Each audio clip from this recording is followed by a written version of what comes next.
അങ്ങനെ ദേ മടി പിടിച്ച രാവിലേകൾക്ക് വിരാമം ഇട്ടുകൊണ്ട് പണിയെടുക്കുന്ന രാവിലേകൾ വന്നിരിക്കുകയാണ് കേട്ടോ. അതെ, ഇന്നാണ് സമ്മർ വെക്കേഷൻ കഴിഞ്ഞിട്ട് ഞങ്ങളുടെ ഫസ്റ്റ് വർക്കിംഗ് ഡേ. അപ്പം എന്തായാലും ആവശ്യമായിട്ട് പുട്ടുണ്ടാക്കിയിട്ട് അങ്ങോട്ട് തുടങ്ങാമെന്ന് വിചാരിച്ചു. ഞങ്ങൾ ടീച്ചേഴ്സിന് മാത്രമാണ് കേട്ടോ ഇന്ന് തുറക്കുന്നത്. കുട്ടികൾക്ക് ഇനി 4 ദിവസം കൂടെ കഴിഞ്ഞിട്ട് തുറക്കുള്ളൂ.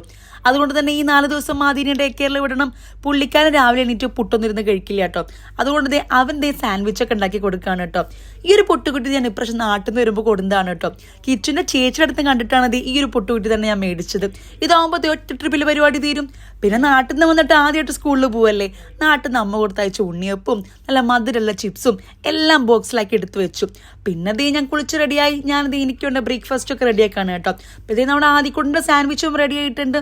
ഈ പുട്ടിന് വേണ്ടിയിട്ടുള്ള കറികളൊക്കെ ഞാൻ ഓൾറെഡി രാത്രി തന്നെ ഉണ്ടാക്കി വെക്കും കേട്ടോ. കാരണം രാവിലെ 6 മണിയാകുമ്പോഴേക്കും നമ്മുടെ ബസ് താഴ്ത്തെത്തും. എല്ലാം കൂടെ രാവിലെ ഉണ്ടാക്കാൻ സമയം കിട്ടില്ല. അതുകൊണ്ട് കറികളൊക്കെ ഞാൻ ഓൾറെഡി തലേ ദിവസം ഉണ്ടാക്കി വെക്കും കേട്ടോ. ഈ ദോശ, ഇഡ്ഡലി, പുട്ട് അങ്ങനത്തെ സാധനങ്ങൾ മാത്രമേ രാവിലെ ഉണ്ടാക്കുള്ളൂ. അങ്ങനെ ഈ ഉണ്ടാക്കിയ സാധനങ്ങളൊക്കെ ഞാൻ ബാഗിലാക്കി വെള്ളം എടുത്ത് പൗച്ചൊക്കെ എടുത്ത് റെഡിയായി ഞാൻ സ്കൂളിലോട്ട് പോവാണ് കേട്ടോ. ഇന്ന് പോകുമ്പോൾ ഈ ലാപ്ടോപ്പൊക്കെ കൊണ്ടുപോകുന്നുണ്ട്. കാരണം നമ്മൾ ഫ്രീ ആയിട്ട് ഇരിക്കില്ല. അപ്പോൾ കുറച്ച് വർക്ക്സ് ഒക്കെ ചെയ്ത് വെക്കാമെന്ന് വിചാരിച്ചു. കുട്ടികൾ വരാൻ തുടങ്ങിയ പിന്നെ അതിനൊന്നും സമയം കിട്ടില്ല. ഈ ടോപ്പ് ഞാൻ പ്രാവശ്യം നാട്ടിൽ പോയി വരുമ്പോൾ കൊണ്ടുവന്നതാണ് കേട്ടോ. അങ്ങനെ വീട്ടിൽ നിന്ന് ഇറങ്ങി ലിഫ്റ്റിൽ കയറി നേരെ താഴത്തെത്തി. കറക്റ്റ് ടൈമായിരുന്നു ഞാൻ താഴത്തെത്തിയതും സ്കൂൾ ബസ് വന്നു കേട്ടോ. അങ്ങനെ ഇനി നേരെ സ്കൂളിലോട്ട്.